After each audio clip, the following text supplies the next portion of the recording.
Hello दोस्तों। तो आज फिर से मैं आपका अपना आदर्श सिंह अपने यूट्यूब चैनल एक्टिव क्लासेस में आपका स्वागत करता हूं।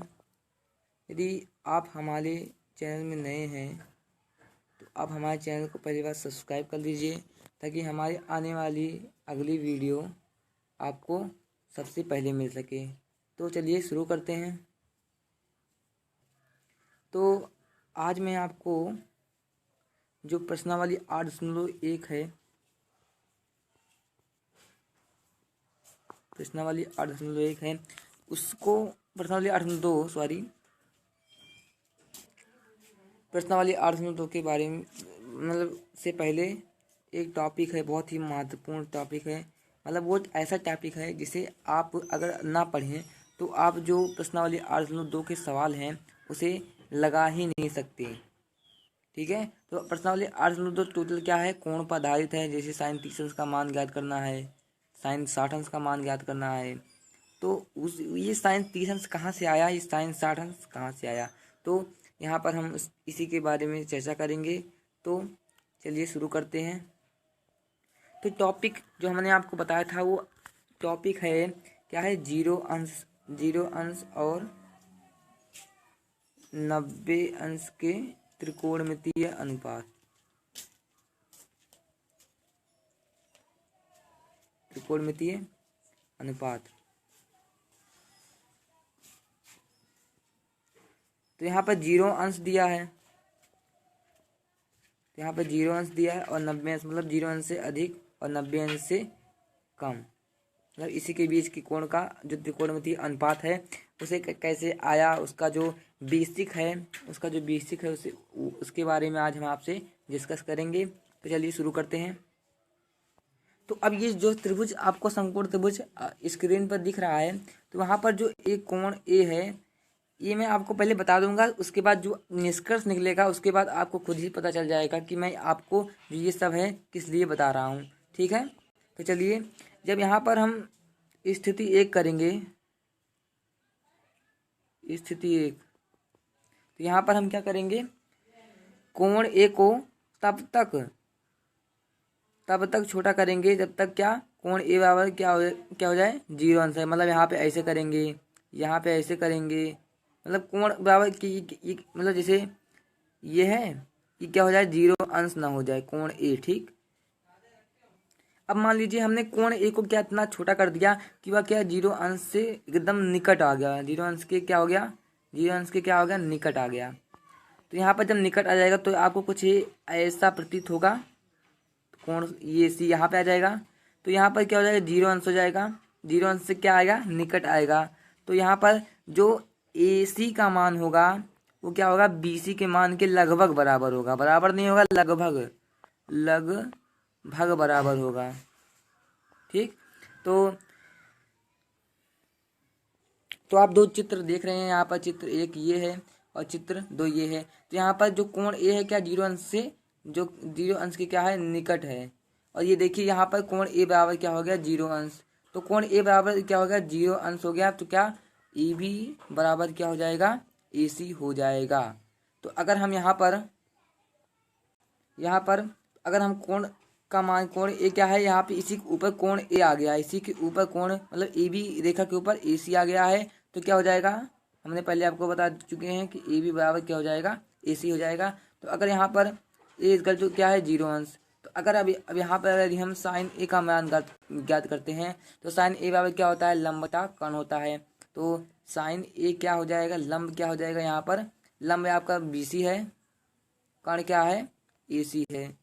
और बी सी बराबर क्या हो जाएगा? जब यहाँ पर कोई लंबाई नहीं है तो क्या जीरो होगा? तो बी सी बराबर जीरो। और ए सी क्या है? ए सी क्या है? मान लीजिए कोई भी मान लीजिए, 5 मान लीजिए, 4 मान लीजिए, 6 मान लीजिए। ठीक है, तो यहाँ पर चाहे जितना करिए, चाहे 10 मान लीजिए, 20 मान लीजिए, तब भी क्या आएगा? जीरो ही आएगा। तो यहाँ पर हमें निष्कर्ष निकलता है कि साइन, तो इसे अगले पेज पे लिखेंगे। निष्कर्ष क्या निकला? साइन जीरो अंश का मान क्या होगा? साइन जीरो अंश का मान क्या होगा? जीरो होगा। और अगर हम यहाँ पर कॉसेक जीरो अंश का मान ज्ञात करते हैं क्या होगा? कॉसेक जीरो अंश का मान ज्ञात करते हैं क्या होगा? 1/साइन जीरो अंश 1/0 क्या होगा, ये अपरिभाषित, जो कि परिभाषित नहीं है, इसका कोई मान नहीं है, अनंत है। ठीक है, यहाँ पर ये कैसे आया, चलिए इसके बारे में थोड़ा डिस्कस करते हैं। यहाँ पर दो दिए हैं, एक ये दिया है, एक ये दिया है। अगर हम यहाँ पर जीरो को एक से भाग देते हैं क्या आएगा, मतलब पहला वाला का अगर हम करते हैं तो जीरो को क्या, जीरो जीरो हम क्या जीरो, दो से गुणा करेंगे तब भी जीरो आएगा, मतलब ये जाता रहेगा, 3 4 ऐसे ऐसे जाता रहेगा। ठीक है, तो ये क्या हो जाएगा, अपरिभाषित, मतलब ये परिभाषित नहीं है। अगर हम बात करते हैं एक का भाग जीरो करिए तो क्या होगा, एक जीरो का, एक को जीरो को जीरो आ गया तो एक कट हो गया। ठीक है, तो यहाँ पर क्या आ गया, जीरो। तो मतलब आप अगर कहीं 1/0 लिखा हो तो उसका मान क्या होता है, अपरिभाषित। अगर कहीं लिखा हो 0/1 तो क्या होता, जीरो होगा। ठीक है, ये बहुत ही महत्वपूर्ण चीज़ है, तो इसे आसानी से आप समझ सकते हैं। मैंने आपको आसानी से बचाया एकदम। तो यार आप लोग व्यूज नहीं, मतलब आप लोग वीडियो को पूरा नहीं देखते हैं। अगर आपने पूरा वीडियो नहीं देखते हैं तो उसका मतलब ही नहीं निकल जाता। तो इसलिए वीडियो को क्या देखिए, पूरा देखिए, ताकि समझ में आए, ताकि आप त्रिकोणमिति को अच्छी तरीके से समझ लें, ताकि आपको बोर्ड परीक्षा में कोई भी दिक्कत ना हो। इसलिए वीडियो को क्या देखिए, पूरा देखिए। तो वह हम वहाँ पर क्या निकाले थे, साइन 0 अंश का मान क्या निकाला हमने, 0 अंश। कॉसेक 0 अंश का मान क्या निकाला, अपरिभाषित। अगर यहाँ पे अगर हम चित्र की बात करें, चित्र ऐसे ही बना था ना,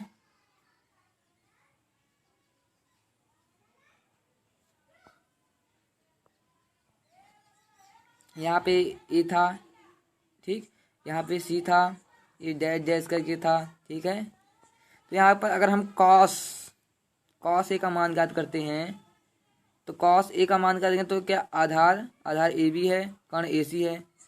तो ए बी देखिए हमने आगे क्या सिद्ध किया था, ए बी बराबर ए सी। ठीक, तो यहाँ पर क्या हो जाएगा, आधार ए बी, कर्ण क्या, ए सी। तो अगर हम यहाँ पे ए बी को ए सी लिख सकते हैं, ए सी को ए बी लिख सकते हैं, तो आप चलिए ए बी को ए सी को हम क्या लिखते हैं, ए बी लिखते हैं। तो क्या होगा, मान 1 हो गया। यहाँ से निष्कर्ष क्या निकला, यहाँ पर निष्कर्ष लिखा कॉस ए बराबर क्या, 1। तो ए बराबर वहाँ पर हमने क्या किया था, 0 अंश। तो क्या हो जाएगा, कॉस 0 अंश का मान क्या हो जाएगा, 1। यदि हम कॉसेक 0 अंश, कॉसेक नहीं, यदि हम सेक 0 अंश का मान ज्ञात करते हैं, ठीक, सेक 0 अंश का मान ज्ञात करते हैं तो क्या होगा, 1/, कॉस 0 अंश, तो कॉस 0 अंश का मान 1 है तो क्या हो जाएगा, 1 हो जाएगा। तो यहाँ पर कॉस 0 अंश का मान 1 और सेक 0 अंश का मान 1 हो जाएगा। ठीक है, चलिए अब आगे बढ़ते हैं। जो हमने अभी पढ़ा साइन 0 अंश का मान, स्थिति 1 में क्या लिया गया था, जो कोण ए है उसको छोटा किया गया था। तो अब यहाँ पर क्या करेंगे हम, कोण, अब जो यहाँ पर त्रिभुज बनाने जा रहा हूँ बी सी, यहाँ पर कोण ए का मान क्या करेंगे, हम बढ़ाएंगे, और तब तक बढ़ाएंगे जब तक कोण ए का मान किसके बराबर ना हो जाए, 90 अंश के बराबर ना हो जाए। तो ये हमारी क्या है, स्थिति 2 है। इसी के हिसाब से हम आगे चलते हैं। तो यहाँ पर मान लीजिए हम बढ़ा रहे हैं, कलर चेंज कर देते हैं, यहाँ पे बढ़ाया, मान लीजिए यहाँ पर कोण ए का मान क्या है, 90 अंश के निकट है। ठीक है, तो क्या हो जाएगा, ए सी मतलब ए बी बी सी के बराबर, मतलब लगभग बराबर होगा। ठीक, लगभग बराबर होगा। तो यहाँ पर ए बी और बी सी का मान क्या होगा, लगभग बराबर होगा। तो यहाँ पर अगर हम क्या निकालते हैं, अगर मान लीजिए एक 90 अंश हो गया, एक 90 अंश हो गया, तो क्या हो जाएगा, ये अब क्या हो जाएगा, ए बी बराबर बी सी, ये करेक्ट एग्जैक्टली मतलब एब्सोल्यूट क्या हो जाएगा, ए बी बराबर बी सी हो जाएगा। ठीक, तो अगर यहाँ पर हम क्या निकालते हैं, साइन ए का मान निकालते हैं, साइन ए का मान ज्ञात करते हैं। तो साइन ए का क्या होता है, लंब बटा कर्ण होता है। लंब क्या है, बी सी, कर्ण क्या है, ए बी। ठीक है, तो लंब बटा कर्ण, तो बी सी बाई ए सी। तो यहाँ पर बी सी और ए सी बराबर हैं, तो बी सी को ए सी लिखो चाहे ए सी को बी सी लिखो, बात एक है। तो यहाँ पर क्या आ जाएगा, 1 आ जाएगा। तो हम निष्कर्ष क्या निकला, निष्कर्ष यह निकला कि जो साइन है, साइन ए का मान क्या हो गया, 1, जब ए बराबर क्या हो, 90 अंश के बराबर हो। तो यदि यहाँ पर साइन ए बराबर साइन 90 अंश का मान 1 है तो यहाँ पर लिख देते हैं साइन 90 अंश का मान क्या हो गया, 1 हो गया। तो यहाँ पर कौशिक 90 अंश का मान ज्ञात करो, तो 1/1 साइन 90 अंश, तो यहाँ पर 1/1 इजकल टू 1, तो यहाँ पर कौशिक 90 अंश का मान क्या हो गया, 1 हो गया। तो अब चलिए जैसे जिस प्रकार हमने अगले में साइन ए का मान निकाला उसी प्रकार कॉस ए का मान निकाला, उसी प्रकार इसमें जो स्थिति 2 में है उसमें हम कॉस ए का मान ज्ञात करेंगे। ठीक, अब यहाँ पर देखिए कोण ए बराबर क्या है, 90 अंश हो गया है। तो यहाँ पर अगर हम कॉस ए का मान ज्ञात करते हैं यानी कि कॉस 90 अंश का मान ज्ञात करते हैं तो क्या आधार बटा क्या हो जाएगा, आधार बटा लंब हो जाएगा। तो यहाँ पर आधार क्या है, ए बी है, लंब क्या है, बी सी है। तो यहाँ पर ए बी मतलब इसके बीच की दूरी क्या है, 0 है। जब यहाँ पर ए बी के ऊपर आ गया है तो ए बी के बीच की दूरी क्या है, 0। तो यहाँ पर 0 बटा बी से अगर कोई भी हो, मान लीजिए यहाँ पे हम 10 20 50 मान लेते हैं तो क्या होगा यहाँ पर 0। तो यहाँ पर निष्कर्ष निकला कि जो काश 90 अंश का मान होता है वो क्या होता है, 0। और यहाँ पर अगर हम सेक 90 अंश का मान ज्ञात करेंगे तो 1/, क्या हो जाएगा, 0। कॉस 90 अंश का मान क्योंकि 0 है तो 1/0 क्या हो जाएगा, ये इनफाइनाइट। ठीक है, तो ये हमारा टॉपिक था। तो ये इसी प्रकार हम tan ए का मान लीजिए मान ज्ञात करते हैं तो आ जाएगा क्या, tan थीटा का मान ज्ञात करेंगे, tan 90 अंश का मान थीटा क्या है, ए बराबर क्या है, 90 अंश है। तो यहाँ पर हो जाएगा साइन 90 अंश। स्थिति 1 में भी ऐसे आप कर लीजिएगा, कॉस 90 अंश हो जाएगा। ठीक है, साइन 90 अंश का मान 1 और कॉस 90 अंश का मान 0 है, कॉस 90 अंश का मान 0 है। तो यहाँ पर tan 90 अंश का मान क्या हो जाएगा, 0। तो ये हमारा आंसर हो गया। इसी प्रकार काट कर क्या हो जाएगा, इनफाइनाइट हो जाएगा क्योंकि 0/1 क्या 1/0 क्या होता है, इनफाइनाइट होता है। तो चलिए हमने परिभाषित किया साइन 90 अंश का मान क्या होता है, 1 होता है।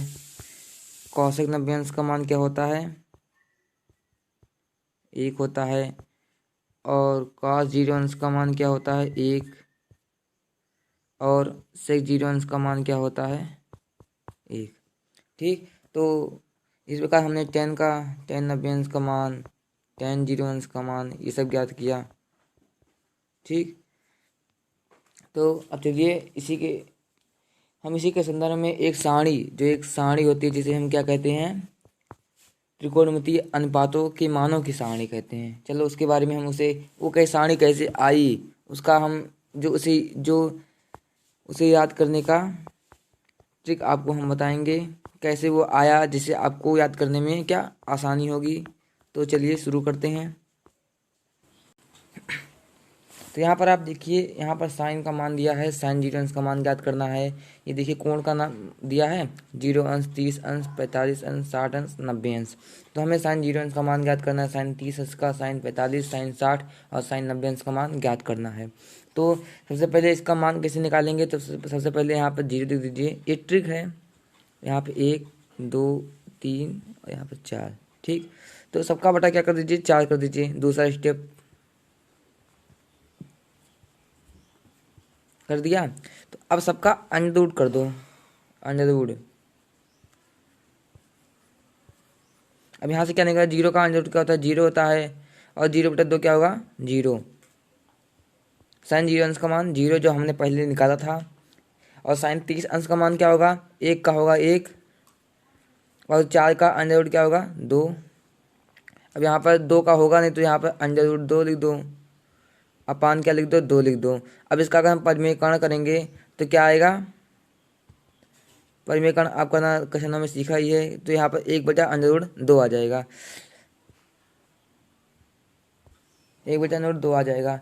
तो अब यहाँ पर साइन 60 अंश का मान ज्ञात करना है, तो यहाँ पर अंडर रूट 3 का होगा नहीं तो अंडर रूट 3 को 3 कर दीजिए। ठीक है, तो यहाँ पर अंडर रूट 4 क्या होगा, 2 होगा, तो अंडर रूट 3/2 आ गया। और साइन 90 अंश का मान ज्ञात करना है, तो यहाँ पर 1 कर दिया जाएगा तो 1 का क्या हो जाएगा, 1। जो हमने साइन 90 अंश का मान पीछे में हमने ज्ञात किया था एक प्रयोग द्वारा। तो आप देख रहे होंगे कि आप सारणी 8.1 देखिए, तो यहाँ पर साइन 0 अंश का मान 0 आया है, साइन 30 अंश का मान 1/2 आया है, साइन 45 अंश का मान 1/√2 आया है, और साइन 60 अंश का मान अंडर रूट 3/2 आया है, और साइन 90 अंश का मान क्या आया है, 1 आया है।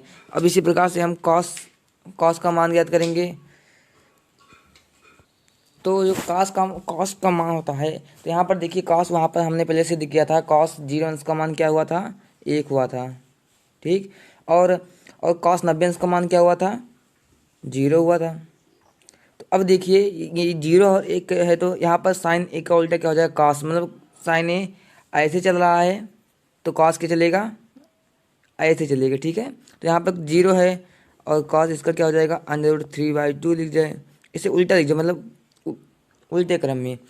तो यहाँ पर हो जाएगा 1/√2 और 1 तो यहाँ पर आ गया कॉस ए, हमने साइन ए और कॉस ए का मान निकाल लिया है। सारणी में आप देख सकते हैं कि कॉस ए बराबर क्या है, 1 है, और कॉस 30 अंश का मान √3/2 है, और कॉस 45 अंश का मान 1/√2 है, कॉस 60 अंश का मान 1/2 है, और कॉस 90 अंश का मान 0 है, ठीक है। तो मतलब यहाँ पर हम एक देख रहे हैं कि जो साइन का मान होता है, जैसे जैसे कोण में वृद्धि होती है उसके मानों में भी वृद्धि होती है। और कॉस ए में क्या है, जैसे जैसे कोणों में वृद्धि होती है उसके जो क्या मान है वो क्या होती है, देखिए यहाँ पर 1 है, यहाँ पर थोड़ा कम हुआ, उससे कम, और यहाँ पर 0 आ गया, तो मतलब इसके मान घटते हैं। मतलब साइन ए के, फिर से बता दे रहा हूँ, साइन ए के कोण बढ़ते हैं तो उनके मान भी बढ़ते हैं, और कॉस ए का जब कोण बढ़ता है तो उसका मान घटता जाता है, ठीक है।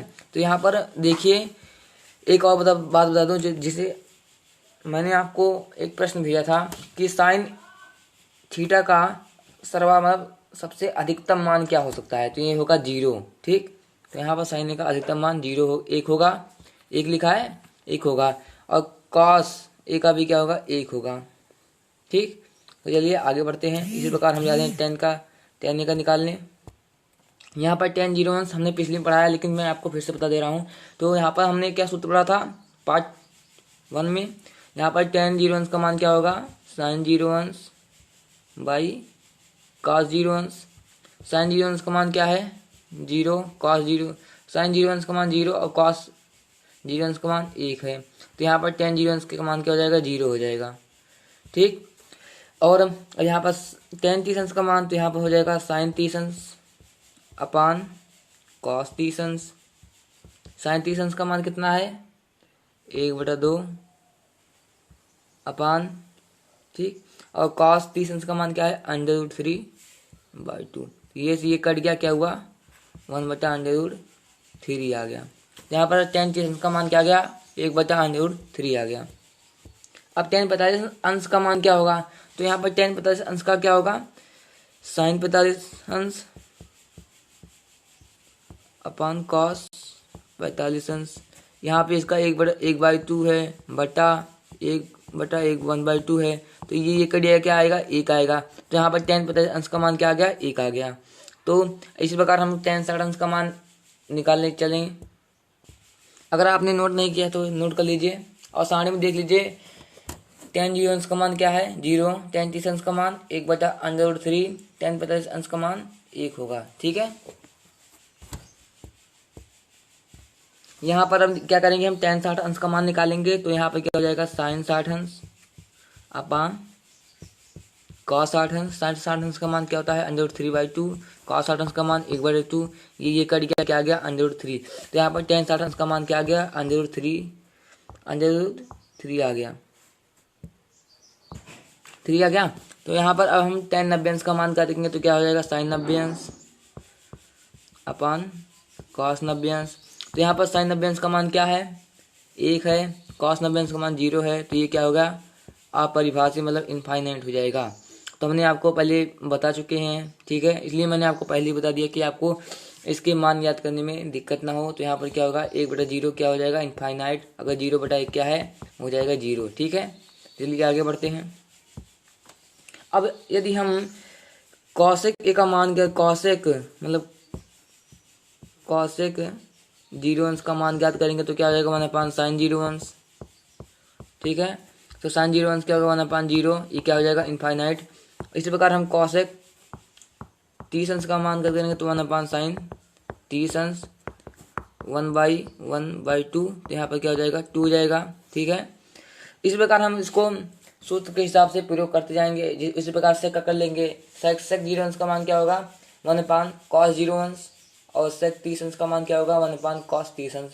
उसी प्रकार कॉट 0 अंश का मान क्या होगा 1/tan 0 अंश, और कॉट 30 अंश का मान क्या होगा 1/tan 30 अंश होगा। ठीक है, तो चलिए आप, आशा करता हूँ कि आप लोग कर लेंगे।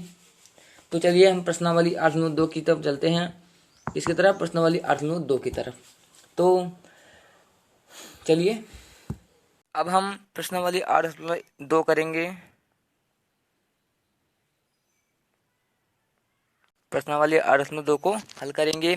तो यहाँ पर चलिए पहले क्वेश्चन की ओर बढ़ते हैं। मैंने आपको जो पीछे फार्मूलाज लिखवाए हैं, ठीक है, फार्मूलाज जो भी बातें बताए हैं हमने आपको, ठीक है, उसे आप ध्यान से अगर पढ़े होंगे तो ये चैप्टर जो है आपको बहुत ही सरल लगेगा और बहुत ही अच्छी तरीके से आपको समझ में आएगा। ठीक, तो चलिए शुरू करते हैं पहले क्वेश्चन की।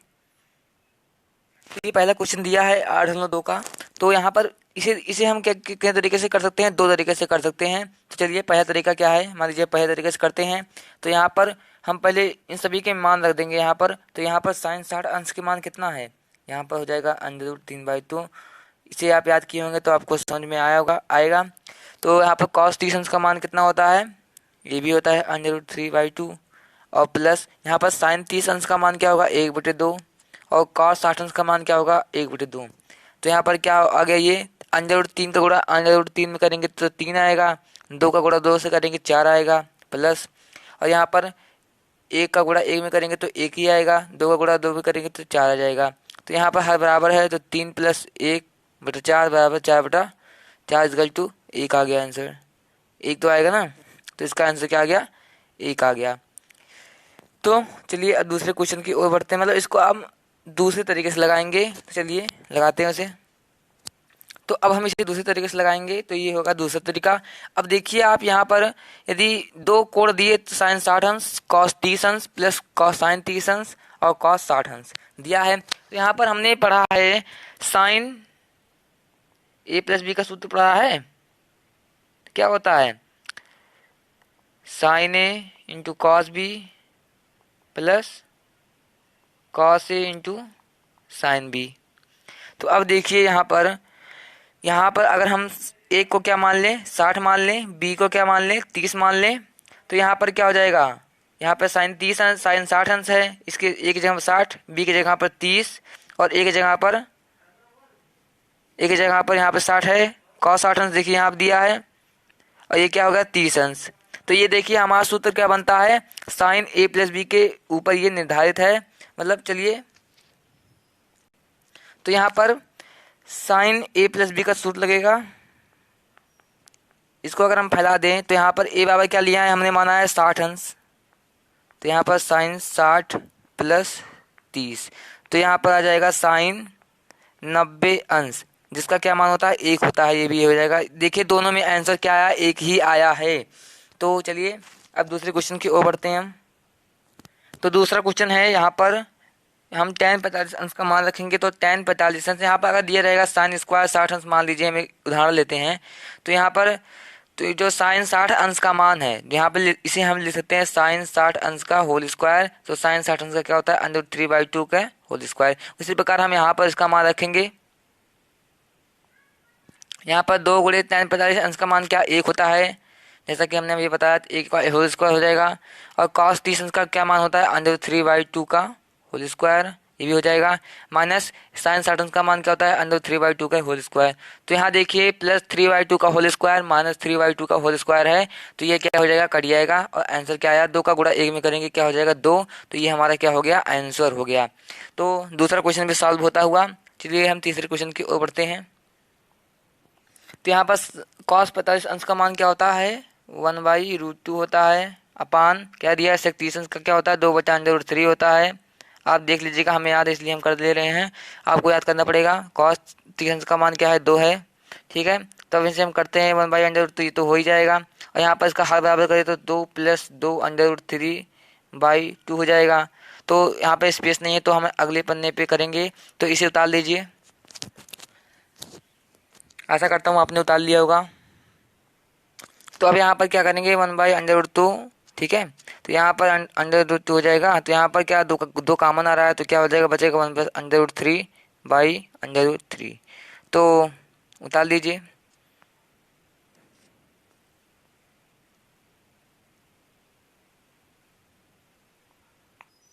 तो अब हम यदि हम 1 बाई अंडर रूट 2 को ऊपर, मतलब इसको, ये जो है इसको ऊपर ले जाएंगे, तो ये क्या ऊपर हो जाएगा और ये क्या हो जाएगा, नीचे हो जाएगा। तो इसे क्या हो जाएगा, गुड़े अंडर रूट 3 इंटू, मतलब अपान 2 प्लस 1 बाई अंडर रूट 3। ठीक है, 1 प्लस अंडर रूट 3। तो अब यहाँ पर हम क्या करेंगे आगे, तो यहाँ पर 1 बटा अंडर रूट, यहाँ पे ऐसे लिख सकते हैं इसे, 1/√2 under root 3 to 1 plus under root 3 लिख सकते हैं। आखिर ये गुणा, ये तो इसे ब्रैकेट में कर दे रहे हैं। अब कोई चीज़ नहीं होगा तो यहाँ पर गुणा ही होगा। तो चलिए उतार लीजिए जल्दी जल्दी। अब हम इसे क्या लिख सकते हैं, यहाँ पे लिख सकते हैं अंडर रूट 3। ठीक है, तो अंडर रूट 2 का गुणा 2 से करेंगे, क्या आएगा, यहाँ पे लिख देते हैं under 2 into 2 into 1 plus under root 3। ठीक है। अब यहाँ पे अगले स्टेप पे हम क्या करेंगे, तो यहाँ पर क्या कर लेंगे, 1/2 यहाँ पे आगे निकाल देंगे हम। तो क्या बचा, under root 3 under root 2 plus 1 by under root 3। उतार लीजिए। आशा करता हूँ आपको समझ में आता होगा। अब यहाँ पर देखिए, यहाँ का हम क्या करेंगे, परिमेयकरण करेंगे। ठीक है, यहाँ पर किससे गुणा करेंगे, यहाँ पर करेंगे अंडर रूट 2, मतलब विपरीत चिन्ह से गुणा करते हैं, 1 माइनस अंडर रूट 3। यहाँ पे ऊपर नीचे दोनों से करेंगे, परिमेयकरण इसे कहते हैं। आपने इसे क्लास 9th में पढ़ा है। ठीक है, तो यहाँ पर अगर हम इसे गुणा करते हैं, क्या आएगा, क्या आएगा, अंडर रूट 3 गुणे under root 2 into 1 minus under root 3। इसे एक ब्रैकेट में लिख दीजिए। ठीक है, तो क्या आएगा, अब नीचे क्या बचा, यहाँ पे ब्रैकेट में 1/2 है ही, तो ये क्या होगा, ये under root 2 1 plus under root 3 हुआ। ठीक, और यहाँ पर गुणे कर लीजिए। ठीक, तो यहाँ पर क्या बचा, under root 2 1 minus under root 3। ठीक है, मतलब इसका गुणा हमने इससे कराया, इसका गुणा हमने इससे कराया, बस यही किया है और ज़्यादा कुछ किया नहीं है हमने। तो चलिए अगले पेज पे चलते हैं हम। तो अब यहाँ पर क्या करेंगे, इसका गुणा कर देंगे, तो ये क्या आएगा, अंडर रूट 3 का गुणा अंडर रूट 2 से करो, क्या आएगा, अंडर रूट 6 आएगा। ठीक है, यहाँ पर क्या करें, बचेगा 1 माइनस अंडर रूट 3। और यहाँ पर अब क्या करेंगे, ये देखिए ए प्लस बी का है और ये ए माइनस बी का है। ठीक है, क्या हम ऐसे कर सकते हैं, अंडर रूट का गुणा अंडर 2 गुणे अंडर रूट 2 गुणे 1 माइनस अंडर रूट 3 और 1 प्लस अंडर रूट 3 कर सकते हैं। ठीक, चलिए आगे बढ़ते हैं। तो अब यहाँ पर नीचे का गुणा करेंगे हम, यहाँ पे ऊपर जो है उसे लिख लेंगे, और यहाँ पर अंडर 2 का गुणा अंडर 2 से करेंगे, गुणा है, गुणा करेंगे तो क्या आएगा, 2 आएगा गुणे, ये देखिए ए प्लस बी का है, ए माइनस बी, ए प्लस बी का सूत्र है, तो क्या होगा, ए स्क्वायर माइनस बी स्क्वायर, तो 1 का स्क्वायर 1 माइनस अंडर रूट 3 का स्क्वायर क्या होगा, 3 आएगा। यहाँ पर स्पेस थोड़ा कम है, इसलिए हमें पेज चेंज करना पड़ता है, तो इसे आप उतारते चलिए जिससे आपको समझ में आए। यहाँ पर अब 1/2 कर लेंगे, under root 6 1 minus under root 3, तो यहाँ पर क्या आएगा, 2 गुणे, ये क्या आएगा, 3 में से -2 आएगा, तो यहाँ पर -2 कर लेते हैं।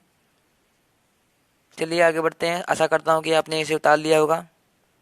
यहाँ पर आप क्या करेंगे, -2 का गुणा 2 से करेंगे। ठीक है, तो क्या आएगा, -4 आएगा, और ये 4 का गुणा किससे करेंगे, 2 से करेंगे, क्या आएगा, -8 होगा। तो यहाँ पर क्या बचा, पेज की कमी हो रही थी इसलिए मैंने इसे थोड़ा सा शॉर्टकट बता दिया। तो क्या आ गया, ये -8 आ गया।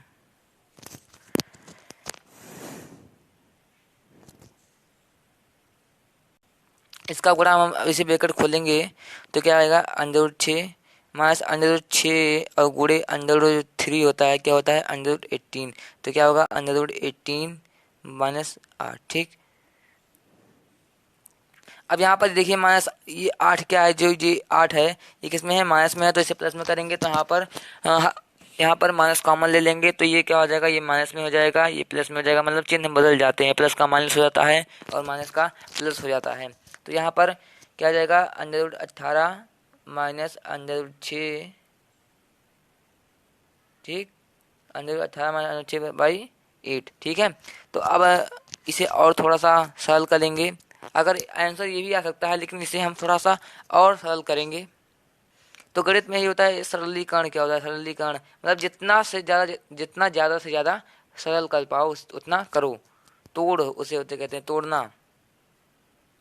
यहाँ पर हम अंडर रूट 18 क्या क्या लिख सकते हैं, 3 under root 2 minus under root 6/8। ठीक है, यही हमारा क्या हो गया, आंसर हो गया। तो अब तुम कह रहे हो, आप लोग कहेंगे कि अंडर रूट 18 को 3 अंडर रूट 2 कैसे लिखा। ठीक, तो चलिए इसको हम आगे अभी बता रहे हैं। तो यहाँ पर हम अंडर रूट 18 का पहले क्या करेंगे, एलसीएम निकालेंगे, मतलब लासा 2, अब ये 3 3। अब देखिए 3 का वर्ग में क्या होता है, 3 का जोड़ा, मतलब जोड़ा लेते हैं, तो यहाँ पर 3 का जोड़ा बन रहा है और 2 का जोड़ा नहीं बन रहा है, तो 3 का जोड़ा बना है उसे ऊपर कर लें और 2 का जोड़ा नहीं बना है उसे नीचे कर देते, तो क्या आ गया, 3 अंडर रूट 2 आ गया। चलिए अब आगे बढ़ते हैं। क्वेश्चन नंबर दूसरा का जो पहला है उसको हम पहले नोट करते हैं, क्या है, 2 tan 30 अंश अपान 1 प्लस tan स्क्वायर 30 अंश। तो हमने पढ़ा है, मैंने आपको पढ़ाया है कि क्या होता है, तो ये किसका सूत्र है, तो यहाँ पर हमने पढ़ाया है कि ये किसका सूत्र है, बता सकते हैं आप क्या, 2 tan a, अगर हम यहाँ पे ऐसे लिखते हैं 2 tan a, 30 के स्थान पर a लिख देते हैं, 1 प्लस tan स्क्वायर a, तो क्या आप बता सकते हैं ये किस फार्मूला का सूत्र है। ठीक है, तो यहाँ पे हम, चलिए आप अगर हमारी पार्ट पिछले वीडियो को नहीं देखे हैं तो देख लीजिए, क्योंकि वो बहुत ही इम्पोर्टेंट है, उसी में हमने आपको सभी फार्मूलाज बताए हैं, इम्पोर्टेंट फार्मूलाज बताए हैं जो कि आपके काम भी आ रहा है और काम आएगा, क्लास 11th और 12th में भी काम आएगा। ठीक, तो ये किसका सूत्र है, ये हमने बताया था आपको, ये क्या किसका सूत्र है, tan 2 sin 2a का सूत्र है। ठीक है, अगर यहाँ पर प्लस की जगह यहाँ माइनस होता तो ये किसका सूत्र होता, tan 2a का सूत्र होता, तो यहाँ पर किसका सूत्र है, sin 2a का सूत्र है। चलिए देखते हैं, और जब ये sin 2a का सूत्र है तो यहाँ पर sin 2a लिख सकते हो, और a के जगह पर हमने क्या लिखा था, 30 लिखा था, तो यहाँ पर a ना लिख कर क्या लिख दो, 30 लिख दो, अगर जब यहाँ पे रहेगा तो गुणे कैसे रहेगा, तो ये हो जाएगा sin 60 अंश। तो कौन सा ऑप्शन सही है, ऑप्शन नंबर ए क्या है, सही है। चलिए दूसरे क्वेश्चन की ओर बढ़ते हैं। दूसरा क्वेश्चन क्या है, दूसरा क्वेश्चन है 1 माइनस tan स्क्वायर 45 अंश 1 प्लस tan स्क्वायर 45 अंश। ठीक है, तो यहाँ पर हम 45 अंश का मान, tan जो tan 45 अंश है इसका क्या मान होता है, 1 होता है, तो यहाँ 1 माइनस 1 तो 1 प्लस 1 स्क्वायर 1 का क्या होता है, 1 ही होता है, तो 0/2 इक्वल टू 0। अरे 2 को 0 से गुणा करोगे क्या आएगा, 2 आएगा, 0 आएगा, तो ये क्या होगा, 0 आंसर, तो ऑप्शन नंबर डी सही है हमारा। ठीक है, तो चलिए तीसरे क्वेश्चन की ओर बढ़ते हैं हम। इसमें कुछ करना नहीं है, बस आपको सूत्र के ऊपर से करना है। यहाँ पर दिया है sin 2a बराबर क्या दिया है, 2 sin a, तो यहाँ पर हमने sin 2 का क्या पढ़ा है, 2 sin a into cos a। देखिए सूत्र का काम पूरा लग रहा है, पूरा टोटल फार्मूलाज का प्रयोग हो रहा है। तो यहाँ पर 2 sin a करिए क्या होगा, cos a इक्वल टू 1, तो cos a बराबर इसका cos में, मतलब cos में किस अंश का मान 1 होता है, तो cos किसके अंश का मान, 0 अंश का मान 1 होता है। ठीक, तो यहाँ पर कॉस कॉस कट गया तो कोण ए बराबर क्या आ गया, 0 आ गया। तो यहाँ पर चौथा ऑप्शन सही है आपका। यहाँ पर तीसरे का ए वाला ऑप्शन क्या है, सही है। चलिए अब आगे बढ़ते हैं, बहुत ही सरल तरीकों में आपको समझा रहा हूँ। तो यहाँ पर अब क्या है 2 tan 30 अंश, देखिए वो सवाल आ गया जिसका जिक्र मैंने क्वेश्चन नंबर 1 में किया था। तो ये किसका सूत्र है, यहाँ अगर प्लस होता तो ये किसका होता, sin 2a का होता, लेकिन यहाँ पर क्या है माइनस है, तो यहाँ पर क्या हो जाएगा tan 2a का सूत्र हो जाएगा। तो ए बराबर क्या है, ए बराबर क्या है 30 अंश है, तो tan 30 में 60, tan 60 अंश हो गया। ठीक है, तो यहाँ पर चौथा ऑप्शन सही है, ऑप्शन नंबर सी सही है, ऑप्शन नंबर सी सही है। तो अब चलिए तीसरे क्वेश्चन की ओर बढ़ते हैं हम। तो यहाँ पर तीसरा क्वेश्चन है, इसको हम इस प्रकार से हल करेंगे, जैसे देखिए। तो यहाँ पे tan a प्लस बी है, मान लीजिए हम tan a प्लस बी बराबर √3 पहले लेते हैं, तो tan a प्लस बी क्या हो जाएगा, यहाँ tan √3 tan किस अंश का मान होता है, तो tan 60 अंश का मान क्या होता है, √3 होता है। तो यहाँ पर tan 60 अंश लिख सकते हैं कि नहीं लिख सकते हैं बताइए। तो यहाँ पर क्या हो जाएगा, tan से tan कट गया, तो a plus B is equal to 60 अंश, समीकरण 1 मान लीजिए, इसे नोट कर लीजिए, इसे अभी आगे काम आएगा हमारे। चलिए तो अब देखिए tan a माइनस बी दिया है, तो यहाँ पर भी वैसे करेंगे। तो 1/√3 tan 30 अंश का मान होता है कि नहीं होता है, तो यहाँ पर लिख देंगे tan 30 अंश। ठीक, तो यहाँ पर tan से कट गया, तो a माइनस बी बराबर 30 अंश, ये समीकरण 1 मान लीजिए। समीकरण 2, एक तो हमने किया था a प्लस बी बराबर 60 और a माइनस बी बराबर 30, ये हो गया दूसरा। तो चलिए आगे बढ़ते हैं। तो यहाँ पर समीकरण एक हमने क्या निकाला, a प्लस बी बराबर 60, a माइनस बी बराबर 30। तो यहाँ पर हम समीकरण 1 और 2 को जोड़ लेंगे, तो b से b कट गया, यहाँ से ये कट जाएगा, प्लस में माइनस में कट जाएगा, ये भी प्लस में ये भी प्लस में क्या होगा, 2a इजकल टू क्या आ गया, इसे जोड़ लीजिए 90 अंश, a इजकल टू क्या आ गया 45 अंश। अभी हमें कोण b का मान याद करना है, तो यहाँ से हम मान लीजिए a प्लस बी, पहला समीकरण लेते हैं a प्लस बी बराबर 60। तो यहाँ पर a कितना है 45 अंश है, 45 प्लस 20 इजकल टू 60। तो यहाँ पर b क्या हो जाएगा 60 माइनस 45, तो b क्या हो जाएगा 15 अंश हो जाएगा। ये होगा हमारा a आ गया 45, b आ गया 15। तो इसी के साथ तीसरा क्वेश्चन खत्म होता हुआ। अब चलिए चौथे क्वेश्चन की ओर बढ़ते हैं। किताब खोल लीजिए, क्योंकि ये चौथा क्वेश्चन बहुत ही केवल किताब में लिख नहीं सकता इसे। तो यहाँ पर पहला दिया है, मतलब चौथा क्वेश्चन क्या है, बताइए कि निम्नलिखित में से कौन कौन सत्य हैं या असत्य हैं, कारण सहित अपने उत्तर की पुष्टि कीजिए। तो यहाँ पर पहला दिया है sine a plus B is equal to sine a plus sine B. तो हमने क्या हमने आपको साइन a प्लस बी का सूत्र लिखवाया था। तो यहाँ पर क्या लिखा था, साइन a प्लस बी क्या क्या सूत्र लिखवाया था हमने, तो sine a cos B plus cos A into sine B, ये होता है साइन a प्लस बी का सूत्र, ना कि ये होता है। तो पहला क्या हो गया, असत्य हो गया। चलिए अब दूसरे क्वेश्चन के बढ़ते हैं, दूसरे पार्ट। तो यहाँ पर क्या दिया है, थीटा में वृद्धि होने के साथ साथ साइन के मान में भी वृद्धि होती है। तो हमने क्या बताया था, साइन का 0 अंश का मान ये होता है, तो साइन 30 अंश का मान ये, साइन 45 अंश का मान ये, साइन 60 अंश का मान ये, साइन 90 अंश का मान ये। देखिए ये वृद्धि हो रही है कि नहीं हो रही है, मतलब थीटा में वृद्धि, मतलब अगर कोण बढ़ रहे हैं तो क्या होगा, इसके मान भी बढ़ रहे हैं। हमने आपको बताया था जब आपको हम 8.5 अगर आपको याद होगा तो आप समझ जाएंगे। चलिए इसी के साथ यहाँ पर तीसरा दिया है, थीटा में वृद्धि होने के साथ कॉस थीटा में वृद्धि होती है। तो यहाँ पर कॉस 0 अंश का मान क्या होता है 1, कॉस 30 अंश का मान √3/2, कॉस 45 अंश का मान 1/√2 और कॉस 60 अंश का मान 1/2, कॉस 90 अंश का मान 0। देखिए यहाँ पे देखिए पहले 1 था, फिर √3/2 हो गया, फिर 1/√2 हो गया, फिर 1/2 हो गया, फिर 0। यहाँ पे क्या हो रहा है, घट रहा है, मतलब जैसे यहाँ पे 0 अंश था, 30 अंश, 45 अंश, 60 अंश, ये 90 अंश, मतलब थीटा बढ़ रहे हैं और क्या मान क्या हो रहा है, घट रहा है। ठीक है, तो यहाँ पर ये क्या हो गया, असत्य हो गया। ठीक है, और चलिए चौथा चलते हैं। तो यहाँ पर क्या हो गया, थीटा के सभी मानों पर साइन थीटा बराबर कॉस थीटा, मतलब साइन थीटा पर मतलब मान लीजिए यहाँ पे ले लीजिए हैं साइन थीटा बराबर कॉस थीटा, यहाँ पे ये चैलेंज है। तो यहाँ पर मान लीजिए हम थीटा बराबर क्या मान लेते हैं जीरो अंश, तो साइन जीरो अंश बराबर कॉस जीरो अंश होगा कि नहीं होगा? नहीं होगा। तो क्योंकि साइन जीरो अंश का मान क्या होता है? जीरो। कॉस जीरो अंश का मान 1 होता है, तो 1 जीरो के बराबर नहीं है। तो यहाँ पर क्या असत्य हो गया यहाँ पर सभी मानों का। और एक बात बता दूं आपको कि सभी मान बराबर नहीं होते हैं, क्योंकि क्या होता है, एक मान होता है, क्योंकि वो होता है 45 अंश अगर थीटा पे हो। तो यहाँ पर साइन थीटा साइन 45 अंश किसके बराबर होगा?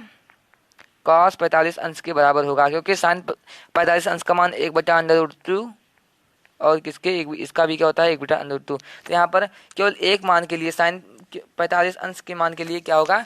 साइन थीटा बराबर कॉस थीटा होगा। चलिए पाँचवें की ओर बढ़ते हैं। तो यहाँ पर a बराबर 0 अंश पर कॉट a परिभाषित नहीं है, ठीक है। तो यहाँ पर कॉट a 0 अंश a बराबर 0 कर लेंगे, तो कॉट 0 अंश तो क्या होगा? a बराबर 0 रखा हमने, तो कॉट 0 अंश क्या होगा? अपरिभाषित होगा। अब कैसे होगा चलिए इसे हम बताते हैं आपको। तो मान लीजिए यहाँ पर हमें कॉट 0 अंश निकालना है, तो क्या होगा? 1/tan 0 अंश, ठीक। तो यहाँ पर tan 0 अंश का मान कितना होता है? कितना होता है? tan 0 अंश का मान 0 होता है। अगर आप सारणी खोले होंगे तो आप देख सकते हैं, उसमें लिखा है tan 0 अंश बराबर 0।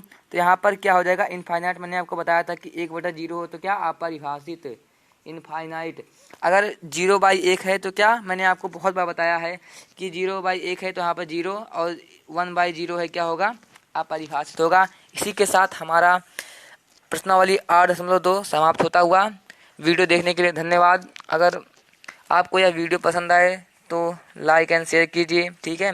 और चैनल को सब्सक्राइब करना न भूलें, ताकि हमारी जो अगली वीडियो है वो आपको सबसे पहले मिल पाए।